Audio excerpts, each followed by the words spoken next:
Amid Allu versus Revant face-off,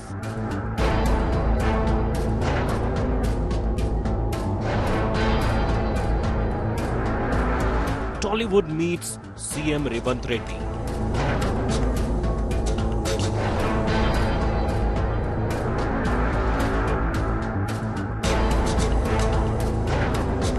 Plan to make Hyderabad global film hub. और इसको international wise उसके लिए logistics क्या चाहिए, हॉलीवुड से भी पिक्चर्स आके इधर शूटिंग करने के लिए क्या क्या चाहिए वो लॉजिस्टिक्स पूछा है, वो हैदराबाद को ग्लोबल करना है। CM warns, law and order non-negotiable.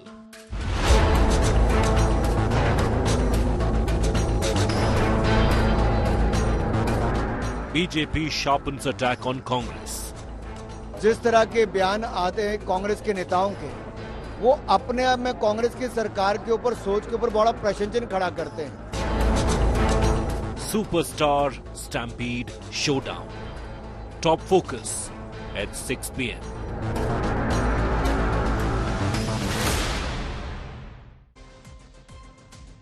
That's our top focus right here on India Today. I'm Nabila Jamal. I'm going to take you through the news. Allu Arjun facing legal hurdles while you have Chief Minister Revanth Reddy of Telangana meeting with Tollywood, sending out a statement.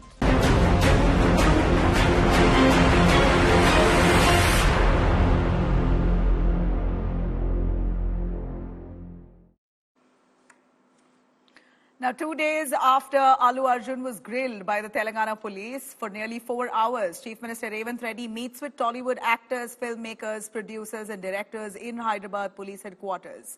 Sources claim that the government aims to involve film actors in the campaign against drugs, and Revanth Reddy sending out a clear message that law and order cannot be compromised no matter which film or which hero it is.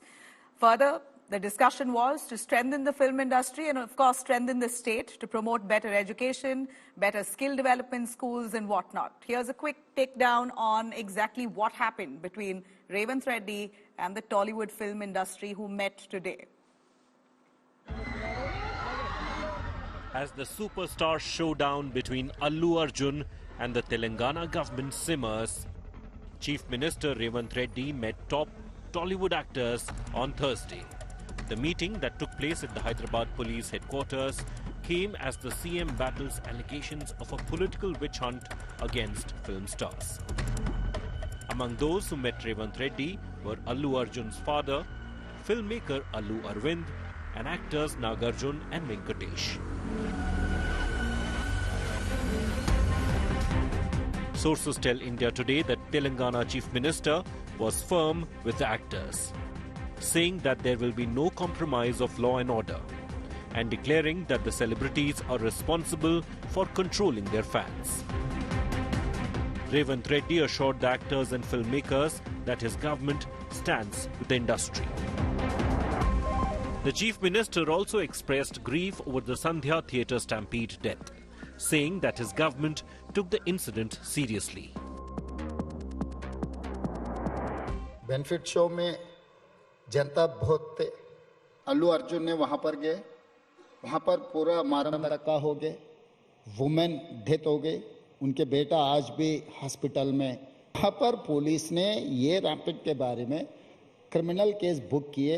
इस देश में आम आदमी से लेकर प्रधानमंत्री तक constitution is one and the same. The opposition, though, continues to hit out at Revanth Reddy.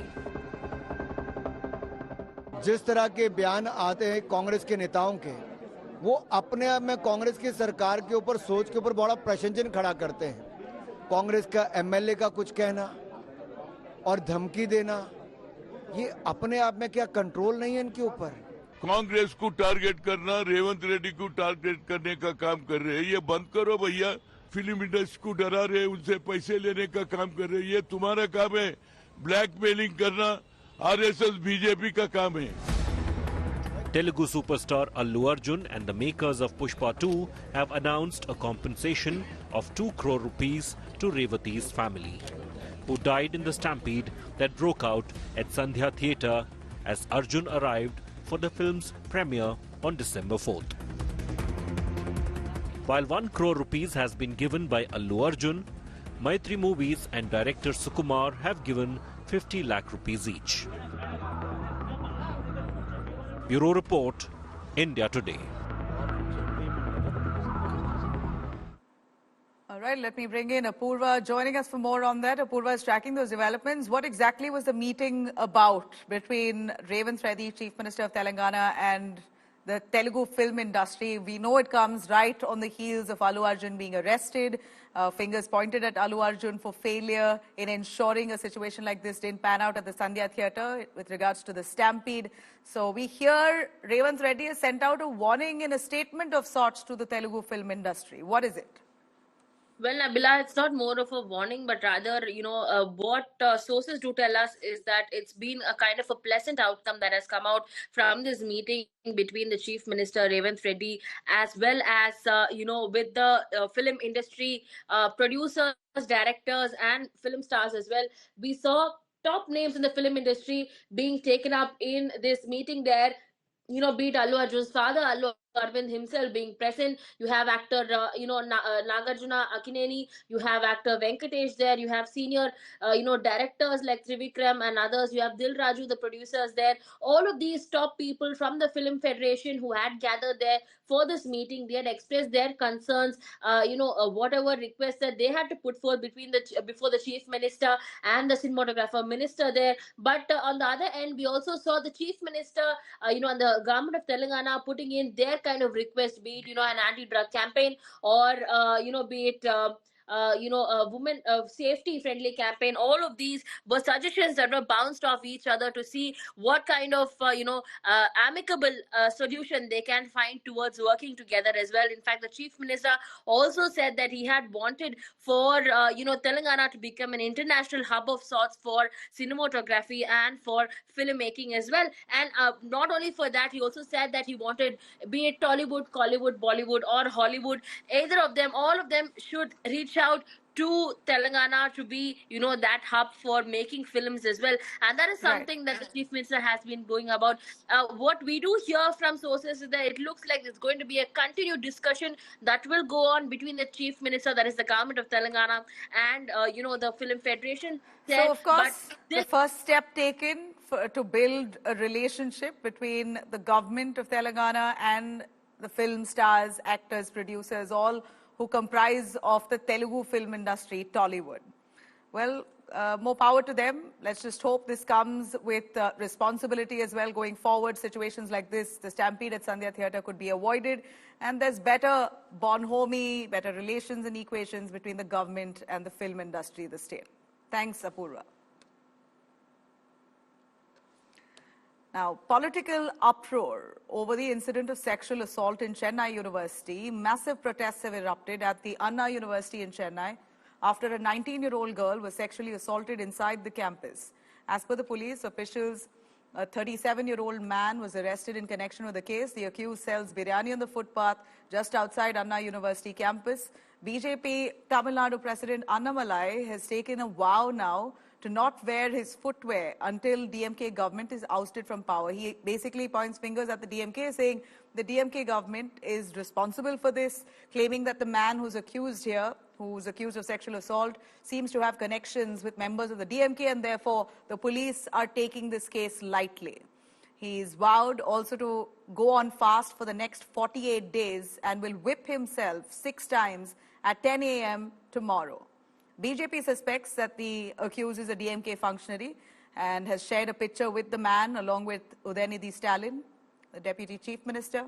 The DMK, of course, has come back refuting allegations against the BJP, denying any of those links with the accused in the case. That to Chennai, when DMK says it is our fort, all the MLAs are from DMK, all the MPs are from DMK, predominant of councillors from DMK. This is the city which is safeguarding a woman, which is safeguarding a child, which is safeguarding a student. And all of us hung our head in shame. One, the moral fabric of society. One, the blame on the government for their failure.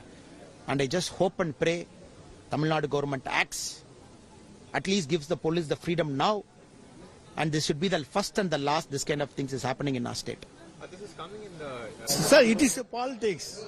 It is a politics. So they are doing their duty, we are doing our duty. Annamalai is charging only the DMK party because he wants to involve DMK into that crime. But we won't allow him to allow him. We have in no way connected with that crime. But sources say the offender is an outsider. He had come inside the campus, committed that heinous crime, and it's been a shocker to everyone. How can an outsider come inside the premises when there is so much of security? Clearly exposes the plight of law and order, the state of law and order, and the safety of women and children in the state of Tamil Nadu under this incompetent leader M.K. Stalin. What's more shocking is, an hour ago, police are saying that all the CCTVs inside the universities is not functioning, it has been failed. Is this a blatant attempt to cover up something? Is this a blatant attempt to safeguard the culprits or the people who had committed this heinous crime? What is expected is to give more powers to the police force to investigate this freely without any political pressures and bring in more transparency. The parents of the students will get afraid after this crime. So I request the police personnel to take proper actions to protect the Yale students in each and every universities, institutions, hostels. It's very essential. Let me bring in Shilpa Nair joining us for more on that live from Chennai. Shilpa, give us more in the case. What happened at the Anna University? Sexual assault on an 18-year-old by a man who sells biryani on the outside footpath. How did he gain entry, and why is the BJP accusing DMK for this, suggesting links between the accused and DMK members? Well, Nabila, that's a big question. How did this man manage to enter the Anna University campus? Because it's considered to be one of the secure places for students. It's a premier educational institution in the entire state. So the question really is, how did this man enter the Anna University campus, sexually assault a student, and of course, threaten her and her male friend? All of this, a lot of questions need to be asked to the state government and also to the university authorities. But this entire issue has become political, with both the BJP and the AIADMK claiming that the accused of the case, Gnanashekaran, is connected to the DMK. In fact, they say Gnanashekaran is a functionary of the DMK. They've released pictures of the accused with certain DMK leaders like Udayanidhi Stalin, the Health Minister Ma Subramaniam, etc., and also certain pamphlets and posters which suggest that he is a party functionary.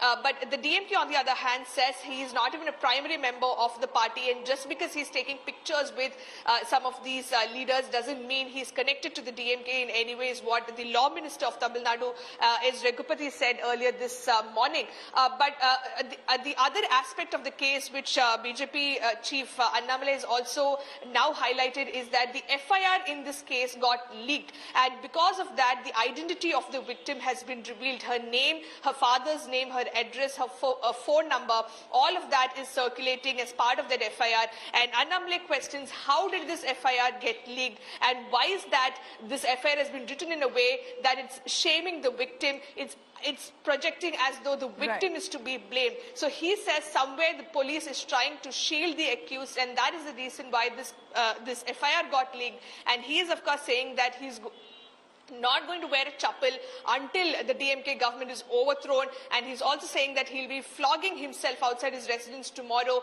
to remove all the evil. So clearly taking a very aggressive stand as far as this issue is concerned, and the pressure is, of course, mounting on the DMK government regarding Annamalai, sexual of course, assault. has vowed never to wear his shoes again until the DMK government is ousted. That's a big promise he makes. He's going to go on 48 days fast, wanting to wash away evils that he believes the DMK has brought upon the state. Thanks very much, Shilpa, for joining us. We will continue tracking that story.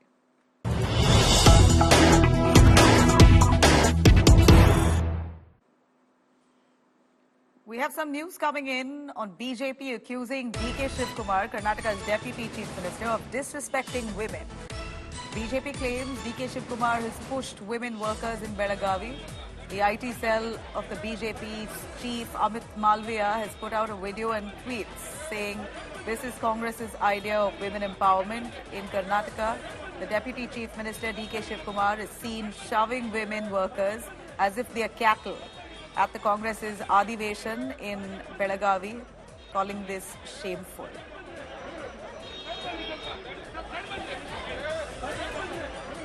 Well, that's D.K. Shivkumar there, making his way towards the stage, possibly. Congress's Adiveshan event, a two-day event, where they're carrying out their centenary celebrations. And here is D.K. Shivkumar, who wants to make his way through the crowds, literally pushing and shoving women. It's quite clear in the video there, where he's seen pushing women to move aside as he makes his way into the crowds. And here you have the BJP, quick to put it out on their platforms. BJP's IT cell chief Amit Malviya calls this shameful, saying this is the idea of the Congress's women empowerment. In this video, Amit Malviya says Karnataka Deputy Chief Minister D.K. Shivkumar is seen shoving women workers as if they are cattle, calling this shameful. The BJP pointing fingers, slamming D.K. Shivkumar, asking him if this is Congress's idea of women empowerment. This video, of course, now viral. Anaga Keshav, our correspondent, joining us for a little more on this. Anaga, has there been a response from D.K. Shivkumar on this? We know he's slightly aggressive on the field every time, not the first time. But here in this video, it's clearly seen where he's pushing some of the women aside to make his way through. Has there been a response from him or his team? Well, Nabila, so far the Congress or even D.K. Shivkumar has not yet reacted on this matter. In fact, this has been picked up by the BJP. In fact, putting it on social media and and saying that D.K. Shivkumar is being disrespectful towards women. We're really yet to fully verify if this video is indeed from Belagavi or or even trying to verify the facts of this video. But at this moment, the Congress or D.K. Shivkumar has not yet reacted on this matter. In fact, in just a few minutes from now, K.C. Venugopal and Randeep Singh Surjewala will address a press meet in Belagavi. At this moment, was not. All right, Anaga, thanks very much. We hear that the Congress will be addressing a presser. Let's just hope they address this issue. Certainly worrisome. D.K. Shivkumar, Deputy Chief Minister of Karnataka, caught on camera where he's literally seen shoving and pushing some of the women there, wanting to move them aside while he makes his way through. Of course, it's a crowded place, but gives him no right to push women, physically move them aside while he could have just asked them to do so. If this is crowd management, there should have been some respect to the women there. Let's see what the Congress has to say in defense. Thanks very much, Anaga, for joining us.